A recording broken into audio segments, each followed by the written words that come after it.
I simply cannot believe that this is a thing. Again, thank God Miyazaki that this is overpowered as well. So, like always, I'm going to be speaking a little bit about the build in this introduction of the video, and if you do not want to listen to my rambles, you can jump directly to the juicy part of the video, which is the stats, the equipment, and everything that you need to know about the build. But in this introduction of the video, I do want to take a moment to speak with you guys. If you want to accompany me in this little conversation, we're going to be speaking about the build, the changes, why are these changes being made, and why is this so goddamn awesome for us. So first and foremost, if you like the content, like always, liking the video and the subscription to the channel is always appreciated. Let's get right into the matter. So, the reason for this. As you well know, as you are aware, on the launch of the game, there were so many broken things for the PvE. And it was so fun, in all completely honesty, it was so goddamn amazingly fun to actually be able to enjoy all of these kind of broken little things in a game, because it was just that, dude. It was just fun, just plain and simple fun, to build an overpowered little character that would break and nuke everything out of this little world, beautiful world that we have in Elden Ring. So those days were long forgotten when they started to nerf things, and they started to nerf things mainly because of PvP. So little context, in patch 107, they separated the PvE from the PvE. The PvE, the PvP from the PvE.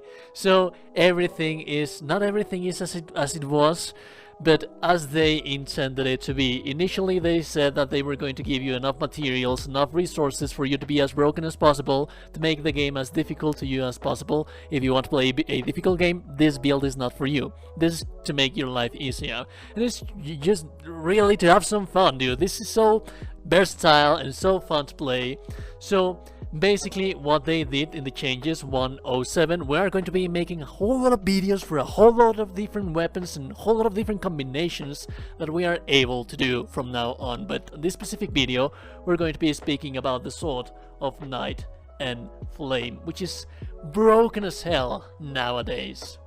So, that being said, what they did to the weapon is that they increased the weapon arts of the weapon. They also increased the base damage that the base weapon does when you actually hit someone with the weapon. So it now counts the base skill, weapon art, Ash of War of the weapon, but it also is going to count if you land a hit to someone with the main blade of the weapon. It also, something interesting that it does is that depending on where you are pointing the weapon at, is going to point the attack, the main R1 attack, into that direction. So that is always nice to have. That is something that was not back then.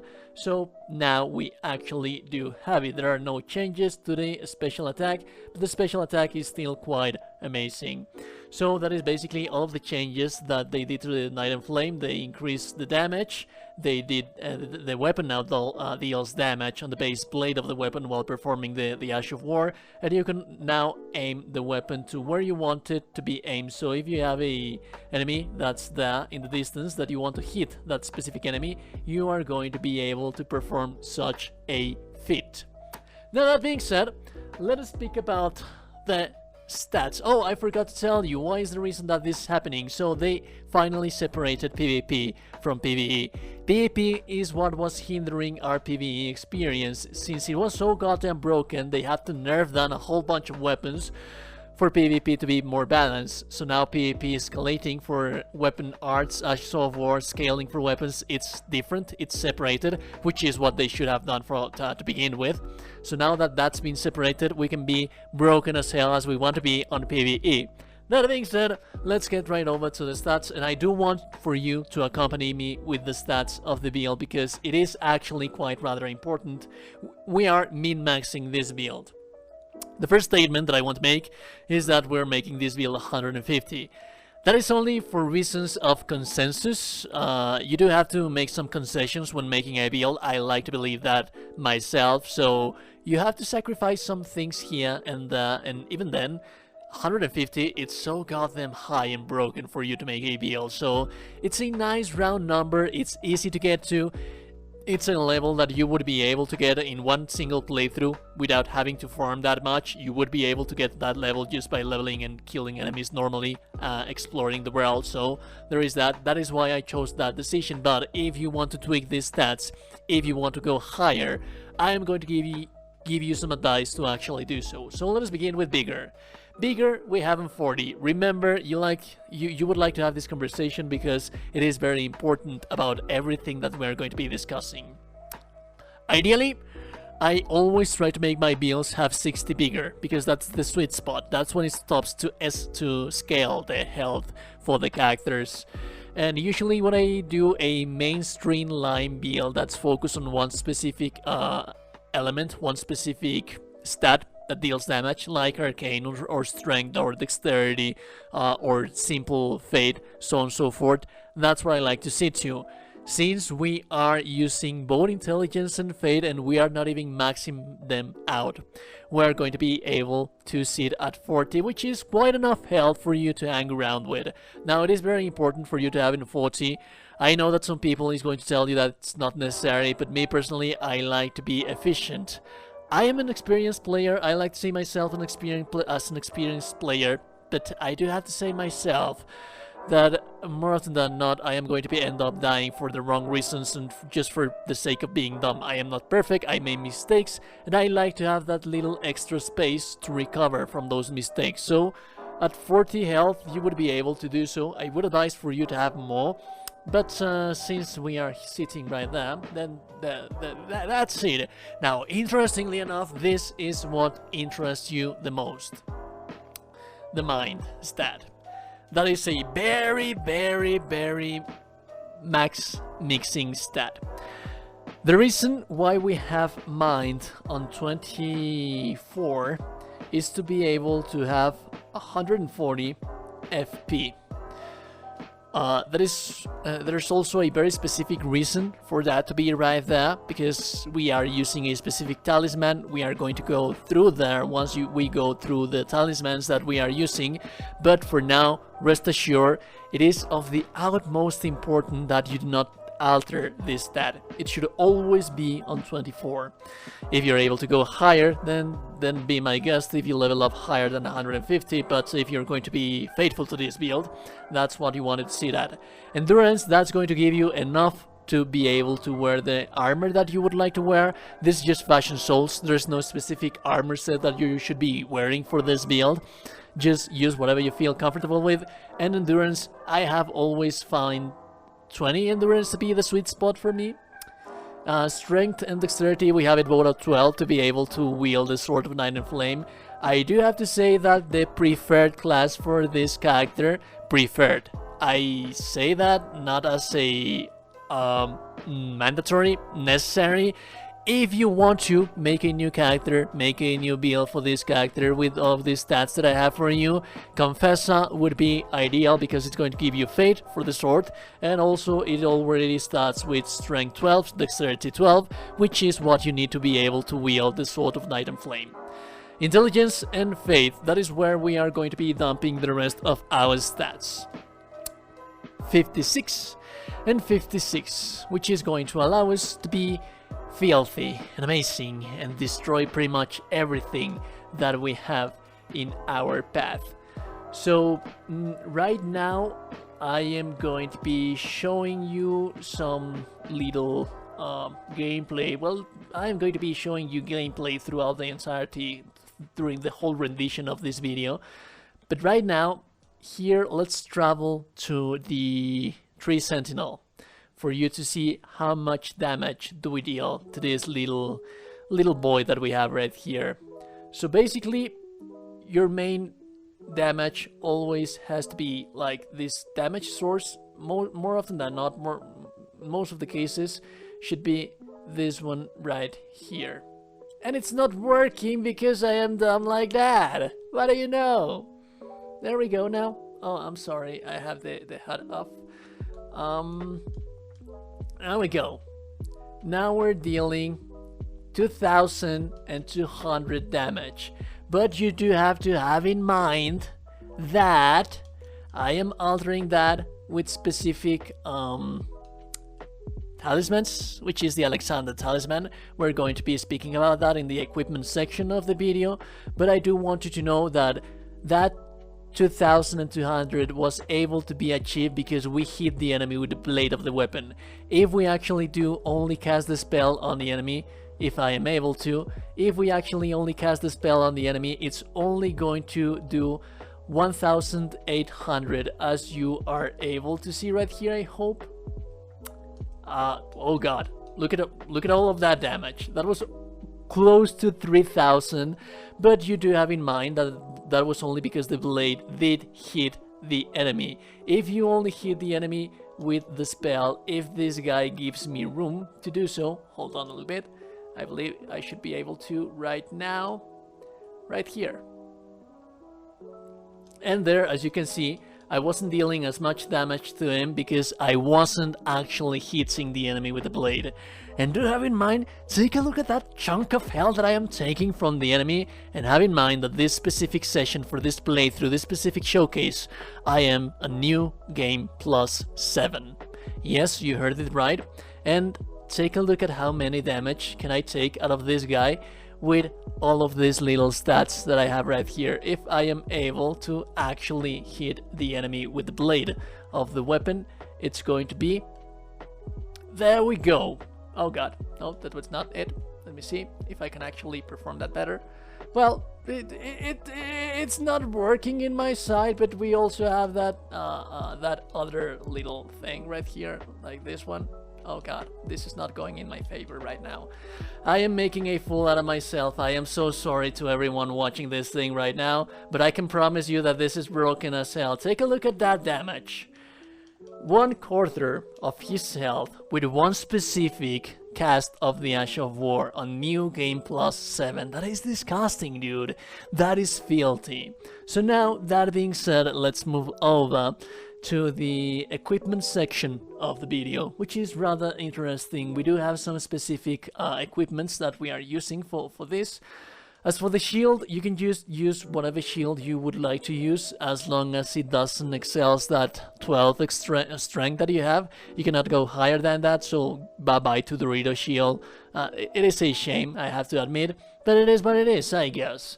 So, as of the armor, you can use whatever the hell you want to use. The armor is not important, just use whatever you want to use to look cool. If you find your character fancy to be fancy, then use it, of course. I am using the Earth Tree Sentinel complete full armor set because I like to be a golden knight. And if you do want to do so, then you are able to do so. The golden Earth Tree Sentinel armor set, it is quite... we also got an upgrade on poise with the new patch. So we should be able to withstand many hits with this specific combination of armor set. Now, interestingly enough, what we are going to be using for our talismans. For our talismans, we are going to be using the Great Jaw Arsenal. This specific thing, we are using it to increase our maximum equip load. I am just using this because this thing right here, it's actually quite heavy, and I do not want anything to be impacted in that specific case. Earth Tree's Favor, +2. It's always nice to have this little thing right here because it increases your HP, your stamina, and equip load. It's always amazing to have this little thing. More HP, stamina, and equip load, give me all of that. That's a huge increase in stats. These two right here, these are going to be your life changer in this situation with this build. Shard of Alexander is going to increase your damage for your weapon art. Since this thing already deals a whole lot of damage, Shard of Alexander is going to increase that damage by percentage. And that percentage, oh boy, it's going to be amazing. Let's actually head over to the Earth Tree Sentinel, our dummy, to actually, let's see if we actually get a huge decrease on the damage output.